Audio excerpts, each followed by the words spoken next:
ఈ వీడియోని పూర్తిగా చూడండి, లేకపోతే అర్థం కాదు. హాయ్ అండి, అందరికీ నమస్కారం.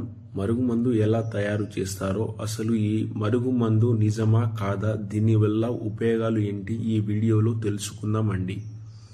ఈ మరుగుమందు అనేది మన పూర్వకాలం నుంచే ఉన్నది. ఈ మరుగుమందు వల్ల ఉపయోగాలు ఏంటి అంటే, భార్య కానీ భర్త కానీ అలాగే ప్రేమికుల మధ్య సమస్య ఉండి అమ్మాయి అబ్బాయి మాట వినకపోవడం, అమ్మాయి మాట వినకపోవడం, అత్త కోడళ్ళ మధ్య సమస్య, తల్లిదండ్రుల మాట వినకపోవడం, పిల్లల సమస్య, వీటన్నిటి మనం మరుగుమందు ద్వారా అరికట్టొచ్చండి. ఏ విధంగా అంటే, ఈ మరుగుమందుని మనం 2 రకాలుగా తయారు చేసుకుంటాం. స్వయంగా మా దగ్గరే తయారవుతుంది. అందువలన ఏ చిన్న సైడ్ ఎఫెక్ట్ కానీ ఇలాంటి చిన్న ఆరోగ్య సమస్యలు ఉండవు.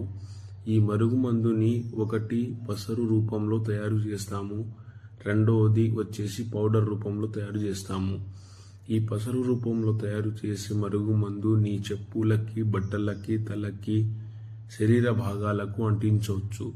ఇది రాయటం వలన ఎంతటి కఠినమైన మనుషులైనా సరే మన మాట వినేలాగా ఉంటారు. అదేవిధంగా పౌడర్ రూపంలో తయారు చేసిన మరుగుమందు మనం తినే తాగే పదార్థంలో పెట్టవచ్చు. Chicken, mutton, juice, tiffin, cool drinks ఏదైనా సరే మనం తినే తాగే పదార్థంలో పెట్టవచ్చు అండి.